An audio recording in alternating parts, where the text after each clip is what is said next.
ഓം ശ്രീ മഹാദേവിയെ നമ. നമസ്തേ. ആനന്ദഭൈരവി ആസ്ട്രോളജിയിലേക്ക് എല്ലാവർക്കും സ്വാഗതം. 2025 ഡിസംബർ 1 മുതൽ 31 വരെയുള്ള കന്നിക്കൂറുകാരുടെ ഡിസംബർ മാസഫലത്തെക്കുറിച്ചാണ് നമ്മളിപ്പോൾ ചിന്തിക്കുവാൻ പോകുന്നത്. കന്നിക്കൂറിലെ നക്ഷത്രങ്ങളായ ഉത്രം 2, 3, 4 പാദക്കാർക്കും അത്തം നക്ഷത്രക്കാർക്കും ചിത്തിര 1, 2 പാദക്കാർക്കുമാണ് ഈ ഫലങ്ങൾ അനുയോജ്യമായിട്ടുള്ളത്. ഡിസംബർ മാസത്തിലെ പ്രധാനപ്പെട്ട ഗ്രഹമാറ്റങ്ങൾ ഏതെല്ലാമാണെന്ന് നോക്കാം. സൂര്യൻ ഡിസംബർ 16 വൃശ്ചികത്തിൽ നിന്നും ധനുർ രാശിയിലേക്ക് പ്രവേശിക്കുന്നു. ചൊവ്വ ഡിസംബർ 7 വൃശ്ചികത്തിൽ നിന്നും ധനുവിലേക്ക് പ്രവേശിക്കുന്നു. ബുധൻ ഡിസംബർ 6 വൃശ്ചികത്തിലും 29 ധനുർ രാശിയിലേക്കും പ്രവേശിക്കുന്നു. വ്യാഴം ഡിസംബർ 4 അതിചാരം കഴിഞ്ഞ് മിഥുനം രാശിയിലേക്ക് തിരികെ പ്രവേശിക്കുന്നു. ശുക്രൻ ഡിസംബർ 20 വൃശ്ചികത്തിൽ നിന്നും ധനുർ രാശിയിലേക്ക് പ്രവേശിക്കുന്നു. ശനി മീനം രാശിയിൽ തന്നെ വക്രസഞ്ചാരം കഴിഞ്ഞ് സഞ്ചരിച്ചുകൊണ്ടിരിക്കുകയാണ്. രാഹു കുംഭം രാശിയിലും കേതു ചിങ്ങം രാശിയിലും സഞ്ചാരം തുടരുകയാണ്.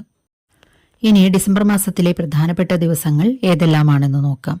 ഡിസംബർ 9 പൗർണമിയും തൃക്കാർത്തികയുമാകുന്നു. ഡിസംബർ 11 പരശുരാമ ജയന്തിയും 12 വൈക്കത്തഷ്ടമിയും 16 കുചേല ദിനവുമാകുന്നു. ഡിസംബർ 31 വൈകുണ്ഠ ഏകാദശിയുമാകുന്നു. ഈ ചാനൽ ഇതുവരെ സബ്സ്ക്രൈബ് ചെയ്തിട്ടില്ലാത്തവർ ഒന്ന് സബ്സ്ക്രൈബ് ചെയ്യുവാനും നിങ്ങൾക്ക് വേണ്ടപ്പെട്ടവർക്കെല്ലാം ഈ ചാനലൊന്ന് ഷെയർ ചെയ്തു കൊടുക്കുവാനും അഭ്യർത്ഥിക്കുന്നു. അരികിലുള്ള ബെൽ ബട്ടൺ അമർത്തി അതിൽ ഓൾ എന്ന് കൊടുത്താൽ ഇനി വരുന്ന എല്ലാ വീഡിയോകളും തത്സമയം തന്നെ നോട്ടിഫിക്കേഷനായി നിങ്ങൾക്ക് ലഭിക്കുന്നതാണ്. വീഡിയോ ഇഷ്ടമായാൽ ഒരു ലൈക്ക് തരുവാൻ മടി കാണിക്കരുതേ. ഒരു കാര്യം കൂടി വീണ്ടും ഓർമ്മിപ്പിച്ചു കൊള്ളട്ടെ. ഓരോ വ്യക്തിയുടെയും ജാതകത്തിലെ ഗ്രഹനിലയ്ക്കനുസരിച്ചിട്ട് ചാരമാറ്റങ്ങൾ അവർക്ക് വ്യത്യസ്തമായിട്ട് അനുഭവപ്പെട്ടേക്കാം. ഓരോ ഗ്രഹത്തിന്റെയും ഭാവാധിപത്യം, നിൽപ്പ്, ബലാബലം എന്നിവയ്ക്കനുസരിച്ചാണ് ഈ ഫലങ്ങൾ വ്യത്യാസപ്പെടുന്നത്. കന്നിക്കൂറുകാർക്ക് അവരുടെ 4ാം ഭാവത്തിന്റെയും 7ാം ഭാവത്തിന്റെയും അധിപനായിട്ടുള്ള വ്യാഴം 10 എന്ന കർമ്മസ്ഥാനത്തിലൂടെ സഞ്ചരിക്കുകയായിരുന്നു. ഇപ്പോൾ അതിചാരം ചെയ്ത് 11ാം ഭാവത്തിലേക്ക് കർക്കിടകം രാശിയിലേക്ക് വന്നിരിക്കുകയാണ്. ഡിസംബർ 4 തിരികെ 10ാം ഭാവത്തിലേക്ക് തന്നെ എത്തിച്ചേരുന്നു. അതേസമയം 7 കണ്ടകനായിക്കൊണ്ട് ശനി സഞ്ചരിക്കുകയാണ്. 6 രാഹുവും 12 കേതുവും. ഇങ്ങനെയുള്ളൊരു പ്രധാനപ്പെട്ട ഗ്രഹനിലയിൽ കന്നിക്കൂറുകാർക്ക് അവരുടെ വിചാരിച്ച കാര്യങ്ങളിലെല്ലാം പെട്ടെന്ന് നടക്കുമെന്ന് കരുതിയിരുന്ന കാര്യങ്ങളിൽ അവിചാരിതമായിട്ട് തടസ്സങ്ങൾ നേരിട്ടേക്കാം. അതുമൂലമുള്ള ചില്ലറ മനപ്രയാസങ്ങളും സംഭവിച്ചേക്കാം. എന്നിരുന്നാലും ലാഭസ്ഥാനത്ത് നിൽക്കുന്ന വ്യാഴം ഡിസംബർ 4 വരെ അവരെ തുണയ്ക്കുകയും പിന്നീട് 10ലേക്ക് മടങ്ങിയാൽ തന്നെയും ദൈവാധീനമുള്ളതുകൊണ്ട് ആ പ്രശ്നങ്ങൾക്ക് താൽക്കാലികമായിട്ട് മാത്രമുണ്ടായ പ്രശ്നങ്ങളായിരിക്കും അവ. അതിനെ പരിഹാരവും ഉണ്ടായി തരണം ചെയ്തു പോകാൻ സാധിക്കുന്നു. എന്നിരുന്നാലും പെട്ടെന്നുണ്ടാകുന്ന അവിചാരിതമായ പ്രശ്നങ്ങൾ അവരെ മനപ്രയാസങ്ങളിലും ടെൻഷനുകളിലും എത്തിച്ചേക്കാനിടയുണ്ട്. അധിക ചിലവുകളും അനാവശ്യ ചിലവുകളും ധാരാളം വന്നു ചേർന്നേക്കാം. അതുപോലെ ഗവൺമെന്റ് സംബന്ധമായിട്ടുള്ള എല്ലാത്തരം കാര്യങ്ങളും അഥവാ ഇടപാടുകളിലും പ്രത്യേകിച്ചും ശ്രദ്ധ വേണ്ടതാണ്. അതായത് പ്രോപ്പറായിട്ടുള്ള കാര്യങ്ങൾ അതിൻ്റെ ചാനലിലൂടെ ചെയ്യേണ്ടതാണ്. ചിലപ്പോൾ ചില്ലറ അസ്വസ്ഥതകളോ വാക്കുതർക്കങ്ങളോ മറ്റും ഉണ്ടായേക്കാൻ ഇടയുണ്ട്. വൈറസ് സംബന്ധമായിട്ടുള്ള ചില്ലറ ബുദ്ധിമുട്ടുകളും ചിലപ്പോൾ അനുഭവിച്ചേക്കാനും ഇടയുണ്ട്. കുടുംബത്തിൽ ധനാഗമവും പൊതുവിൽ സമാധാനവും സന്തോഷവും അനുഭവപ്പെട്ടേക്കാം. വീടുപണി മുതലായവ മുടങ്ങിക്കിടക്കുന്നവർക്ക് അത് പുനരാരംഭിക്കുവാൻ കഴിയുന്നതാണ്. അതുപോലെ പുതിയതായിട്ട് വീട് നിർമ്മിക്കണമെന്ന് ആഗ്രഹിക്കുന്നവർക്ക് വീട് വാങ്ങാൻ അല്ലെങ്കിൽ വീട് വയ്ക്കാനുള്ള സ്ഥലം വാങ്ങാൻ മറ്റും ഉള്ള സാധ്യതകളും തെളിയുന്നു. ഇത്തരം കാര്യങ്ങൾക്കെല്ലാം ഒരു പുരോഗതി അനുഭവപ്പെടുന്നതാണ്. ഏതു തരത്തിലുള്ള വീട് സംബന്ധമായിട്ടുള്ള കാര്യങ്ങളും അതുപോലെ വാഹന സംബന്ധമായിട്ടുള്ള കാര്യങ്ങളിലും വാഹനങ്ങൾ മാറ്റി വാങ്ങുക അല്ലെങ്കിൽ പുതിയത് വാങ്ങുക തുടങ്ങിയ കാര്യങ്ങളും മറ്റും ആഗ്രഹിക്കുന്നവർക്ക് നടന്നു കിട്ടിയേക്കാം ഈ സമയത്ത്. മറ്റൊന്ന്, വിവാഹ സംബന്ധമായിട്ടുള്ള കാര്യങ്ങളിൽ തീരുമാനമാകാതെ ഇരുന്നവർക്ക് തീരുമാനമാകുന്നതാണ്. എന്നാൽ വ്യക്തിബന്ധങ്ങളിൽ ചില്ലറ തകരാറുകൾ അല്ലെങ്കിൽ കൂട്ടു ബിസിനസ്സുകൾ മുതലായവ ചെയ്യുന്നവർക്കും സുഹൃത്ത് ബന്ധങ്ങളിലും മറ്റും ചില്ലറ അകൽച്ചകളോ അസ്വാരസ്യങ്ങളോ ഉണ്ടായേക്കാനിടയുണ്ട്. മറ്റൊന്ന്, വാഹനങ്ങൾ ഓടിക്കുമ്പോൾ പ്രത്യേകിച്ചും ശ്രദ്ധ പുലർത്തേണ്ടതാണ്. വാഹനങ്ങൾക്ക് കേടുപാടുകൾ മുതലായവയെ കൊണ്ടും മറ്റും നിങ്ങൾക്ക് അധിക ചിലവ് വന്നു ചേർന്നേക്കാനുള്ള സാധ്യതകളുണ്ട്. വാഹനങ്ങൾ ഓടിക്കുമ്പോഴും ശ്രദ്ധിക്കേണ്ടതാണ്. തൊഴിൽ രംഗത്ത് ചിലരുമായിട്ട് വാക്കുതർക്കങ്ങളും മറ്റും ഉണ്ടായേക്കാം, ധനപരമായ കാര്യങ്ങളിൽ പ്രത്യേകിച്ചും. അതുപോലെ മുൻപ് പറഞ്ഞതുപോലെ ഗവൺമെന്റ് എന്ന് പറയുമ്പോൾ പഞ്ചായത്ത് തലം മുതൽ ഉന്നത തലത്തിൽ വരെ ഉള്ള കാര്യങ്ങളിൽ, അതായത് ടാക്സുകൾ, മറ്റ് ലൈസൻസുകൾ മുതലായ എല്ലാത്തരം ഇടപാടുകളിലും നിങ്ങൾ ശ്രദ്ധിക്കുക. സഹോദരങ്ങൾക്ക് വേണ്ടി ചിലപ്പോൾ നിങ്ങൾ പണം ചിലവഴിച്ചേക്കാനിടയുണ്ട്.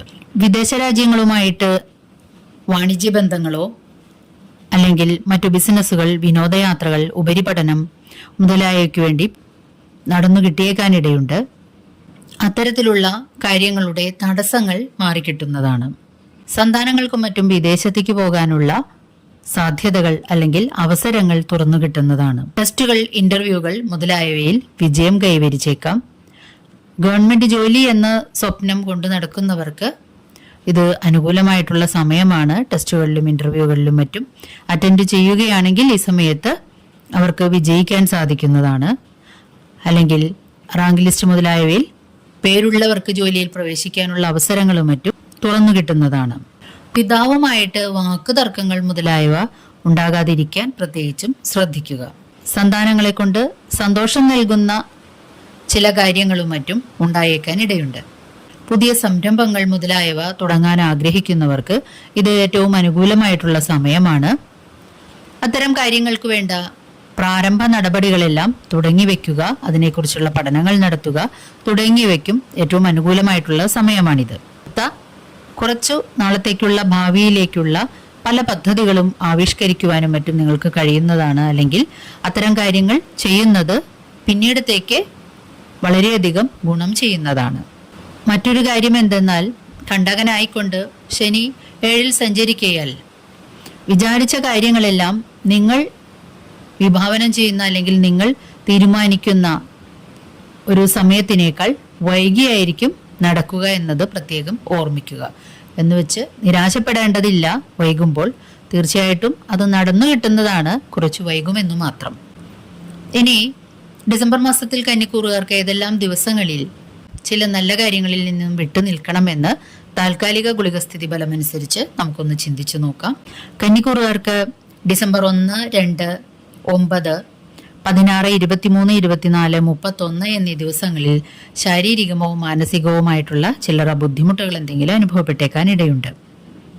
ഈ ദിവസങ്ങളിൽ ജലയാത്രകൾ, ദൂരയാത്രകൾ മുതലായവ പോകുന്നതും പ്രധാനപ്പെട്ട തീരുമാനങ്ങൾ എടുക്കുന്നതും പ്രത്യേകം ശ്രദ്ധയോടെ ആയിരിക്കണം, അല്ലെങ്കിൽ ഒഴിവാക്കുന്നത് ഉചിതമായിരിക്കും. ഡിസംബർ 5, 6, 12, 13, 20, 27 എന്നീ ദിവസങ്ങളിൽ വാഹനങ്ങൾ ഓടിക്കുമ്പോൾ പ്രത്യേകം ശ്രദ്ധ പുലർത്തേണ്ടതുമാണ്. അതേപോലെ തൊഴിലിടങ്ങളിൽ മറ്റുള്ളവരുമായിട്ട് അസ്വസ്ഥതകളൊന്നും ഉണ്ടാകാതിരിക്കാനും നമ്മുടെ ഭാഗത്തു നിന്നും വേണ്ട കരുതലും ശ്രദ്ധയും ഉണ്ടാവുക. അതുപോലെ ധനപരമായ കാര്യങ്ങളിലും പ്രത്യേകിച്ചും ഈ ദിവസങ്ങളിൽ ശ്രദ്ധ കൊടുക്കുക.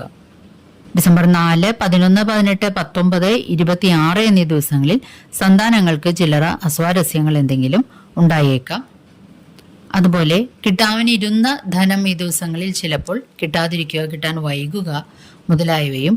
ഈ ദിവസങ്ങളിൽ വിദേശ യാത്രയ്ക്ക് വേണ്ടിയുള്ള ശ്രമങ്ങൾ നടത്തിയാൽ ചിലപ്പോൾ തടസ്സപ്പെടുന്നതോ പരാജയമാകുന്നതോ ആയേക്കാം. വിദേശ രാജ്യങ്ങളിൽ ജോലി ചെയ്യുന്നവർക്കും വിദേശത്തേക്ക് പോകാൻ ശ്രമിക്കുന്നവർക്കും പൊതുവിൽ ഡിസംബർ 7, 8, 15, 22, 29, 30 എന്നീ ദിവസങ്ങളിൽ ഗുണകരമായിരിക്കയില്ല. മാത്രവുമല്ല, ഈ ദിവസങ്ങളിൽ ധനപരമായിട്ടുള്ള ബുദ്ധിമുട്ടുകൾ പൊതുവെ കന്നിക്കൂറുകാർ അനുഭവിച്ചേക്കാനിടയുണ്ട്. അതുപോലെ സംസാരത്തിലും മറ്റും ഈ ദിവസങ്ങളിൽ ശ്രദ്ധിക്കുക. വിദ്യാർത്ഥികൾക്കും ഈ ദിവസങ്ങൾ അത്ര ഗുണകരമായിരിക്കയില്ല. തങ്ങളുടെ പരിഹാരാർത്ഥമായിട്ട് നിങ്ങൾ ചെയ്യേണ്ടത് ശനിയാഴ്ചകളിൽ വ്രതം നോക്കുക, ശിവസഹസ്രനാമം ജപിക്കുക, ധർമ്മശാസ്താവ്, ഹനുമാൻ, ശിവൻ മുതലായ മൂർത്തികളുടെ ക്ഷേത്രങ്ങളിൽ ദർശനം നടത്തി പ്രദക്ഷിണാദികളും നാമജപാദികളും മറ്റും നടത്തുക. അവനവനെ കൊണ്ട് പറ്റുന്നതുപോലെയുള്ള പുഷ്പാഞ്ജലികളോ മറ്റോ സമർപ്പിക്കുന്നതും ക്ഷേത്രത്തിലേക്ക് വേണ്ട പൂക്കളോ ഇലകളോ നെയ്യ് മുതലായവ സമർപ്പിക്കുന്നതും ഉത്തമമായിരിക്കും. മഹാവിഷ്ണുവിങ്കൽ പാൽപായസം, ഭാഗ്യസൂക്ത പുഷ്പാഞ്ജലി തുടങ്ങിയവ നടത്തുന്നതും ഭദ്രകാളിയിങ്കൽ ചുവന്ന പുഷ്പങ്ങൾ സമർപ്പിക്കുന്നതും ലളിതാ സഹസ്രനാമം പാരായണം ചെയ്യുന്നതും ദോഷങ്ങളെ കുറയ്ക്കുന്നതാണ്. വീഡിയോ ഇഷ്ടമായാൽ ഒരു ലൈക്ക് തരുവാൻ മടി കാണിക്കരുതേ. നന്ദി, നമസ്കാരം.